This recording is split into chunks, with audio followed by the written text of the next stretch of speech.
Morning guys, my name's Julie, and if you haven't seen my channel before, I'm 52, I've got spina bifida scoliosis, and today I'll give you an insight into how it affects my life. Please like, share and subscribe. How spina bifida affects my legs. I wear a catheter because my spina bifida, I've got no use of my bladder anymore, so I'm in the bath at the moment. I can either wear a bag. Can you hear my dogs racing around the living room? I can either wear a bag or a flip tap, which I can turn on and off. If I want to go out and I want to be a bit more discreet, I fit like this tap thing, and then you just flip it on, turn it off, sorry, and then when you go to the toilet you can turn it on. But if I'm in the house, I'll just wear a bag, and then at night I wear a bigger bag.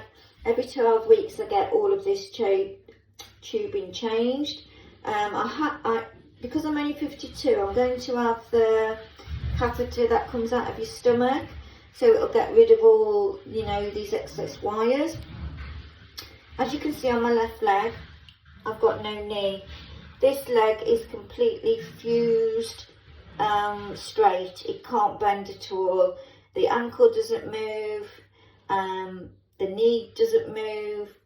It's completely just basically stiff, hasn't got much muscle on it.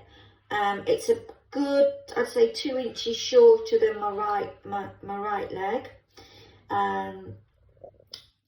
As you can see, my toes, what happened with my toes was I had a club foot, so all my toes curled underneath. So what they had, and it was so painful to walk on, it was agony. So what they had to do, they had to remove the knuckles out of each toe so that they don't bend anymore. So when I put my foot flat on the floor, the toes will stop in a straight position. The two end toes were in a bit of a right mess, so he basically, excuse my nail varnish, so they saved them as best as they could, but they do face more to the left, but it isn't painful to walk on them anymore. On my good leg, I've had pins fitted either side. Why they fitted pins either side was to stop this leg from growing anymore, because otherwise the difference between the two legs would have been just continued, and it would have been more difficult for me to walk. I'm trying to show you my hip right there. As you can see, I've got a massive scar on my hip, which goes all the way around to my bottom. When I was born, my left leg faced the opposite way. So as I was in my childhood, they turned it round. First they turned it so the leg positioned to the left. That was one operation. And then I had another major operation where they completely turned the leg to the right position. So I've had over 50, 60 operations. My spine, I've got a massive scar on my spine. Like I said, I've got a massive scar on my spine. I had obviously born with spina bifida, and also I had scoliosis of the spine. So when I was 11, they did a operation where they put a metal rod in my spine to stop it curving anymore. But unfortunately for me, I was allergic to the metal that they used. So so my back was literally open for 2 years. It would not heal up. And then they had to take the rod out again. My back is quite disfigured. I will put one photo up, but I'll try and get my partner to take a more proper photograph so you can have a look how bad it is. It's very crooked, so it's like a shape of an S, my back is. And when I wear clothes, my clothes tend to always hang off this shoulder, so I'm constantly pulling them up. Frankie, he's right, he's in the bath with me. They removed part of my pelvis on my right side because my spine was crumbling in places. So they had to fuse parts of my pelvis like a bone graft onto my spine. I've got only 2 ribs on my left hand side, so I can put my hand right, really push it in. There's no ribs. I have trouble breathing because of my curve. It goes into my left lung, which affects my breathing, so I get out of breath walking. out of breath talking.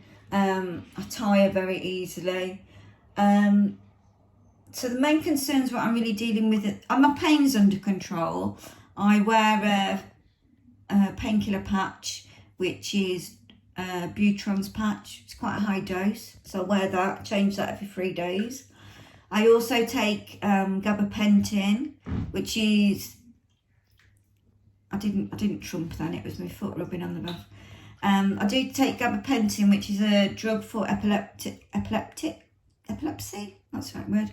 But it also is good for pain, because I've done all like the tramadol, the cocodamol, I've done all them tablets, but because I'm getting older, the pain's getting worse and worse, and like we're running out of options what to use. Don't really want to go on the morphine yet, because I'll be more asleep than awake, and like I said, I'm only 52. So the gabapentin's working. That does something with the nerves. It stops the pain. I also can take codeine and paracetamol with that. At night time, I take metazapine, gabapentin. I did take amitriptyline, but that it's such a nasty drug, amitriptyline is, and it made me go into urine retention, so I had to stop taking that. Also, my spina bifida and scoliosis has caused me to have a hernia, because everything's pushed over to the left. When I eat things, they tend to get stuck. So I take omeprazole for that, and I love bread, things like that. I do eat them, but they can get a bit stuck there. So I've still got some of my face mask on my nose, sorry about that. I'm trying to think of anything else for somebody. Other than that, I've always worked full time. I drive.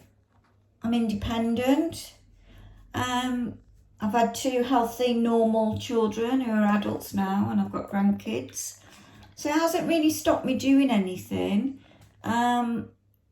It's just as I'm getting older, I can feel like it is catching up with me, shall I say. I am on the sick at the moment because of all the bladder and bowel issues I'm having. So I'm hoping to get them sorted anyway soon. If anybody out there's got spina bifida and they'd like to know more information, or if they've got a child who's just starting off with spina bifida and you need to know anything, or scoliosis, or sorry about that, or anything to do with spina bifida, scoliosis, arthritis, or anything like that, always drop me a message and I'll get back to you. Anyway, speak to you soon. Bye.